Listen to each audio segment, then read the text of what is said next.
అయితే మంగళవారానికి అధిపతి కుజుడనమాట, అంగారకుడు. అయితే ఈ వీళ్ళు ఎలా ఉంటారంటే ఛాయలో కూడా కొంచెము బ్లాక్ రెడ్ కలిపినటువంటి శరీర ఛాయతో ఉంటారు. కాకపోతే కోపంతో ఉంటారు, కొంచెము అగ్రెసివ్ నేచర్తో ఉంటారనమాట. అయితే వీళ్ళలో ధైర్యము, మొండితనము, క్రమశిక్షణ ఉంటుంది, పోరాట పటిమ ఉంటుంది. ప్రతి చిన్నదానికి కయ్యానికి కాలు దువ్వేస్తూ ఉంటారు. సో ఇలాంటి పోరాటంతో ఉన్నది అంటే కొంచెము నటోరియస్గా కూడా వీళ్ళు ఉంటారు. మంగళవారం పుట్టిన వాళ్ళు ఉగ్రంగా ఉంటారు. కరుణ అనేది కొద్దిపాటి తక్కువ ఉంటుంది అనమాట. అయితే మాట్లాడే తీరు నేరుగా ఉండదు, పక్క నుంచి దొంగతిరుగుడుగా ఉంటుంది అనమాట. అయితే శత్రువుల మీద వీళ్ళు విజయం తొందరగా సాధిస్తారు. ఎందుకు? భయపడతారు కాబట్టి, వీళ్ళని చూసి భయపడతారు కాబట్టి ఎందుకు వచ్చిందిలే బాబు వీళ్ళతో పెట్టుకోవడం అన్నట్టుగా వీళ్ళతో వాళ్ళు తప్పుకుంటారు కాబట్టి వీళ్ళు విజయం సాధిస్తారు అంతే తప్ప అది వీళ్ళ ప్రజ్ఞ అయితే కాదనమాట.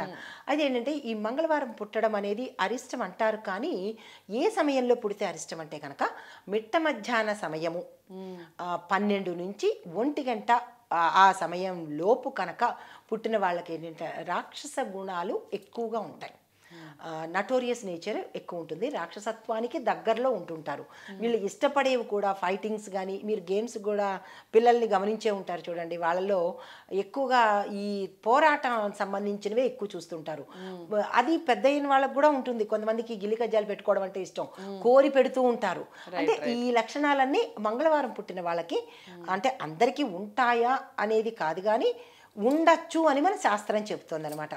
అయితే వీళ్ళు ఏ రంగంలో పనికొస్తారు అంటే కనుక వీళ్ళు కొంచెము అగ్రెసివ్గా ఉంటారు కాబట్టి రక్షణ విభాగము, పోలీస్ డిపార్ట్మెంట్లోను, ఆర్మీ, ఫైరింగ్ ఈ డిపార్ట్మెంట్లో కనుక పనిచేస్తే చాలా అగ్రెసివ్గా ఉంటారు, రాణిస్తారు, టాప్ లెవెల్లోకి వెళ్తారు.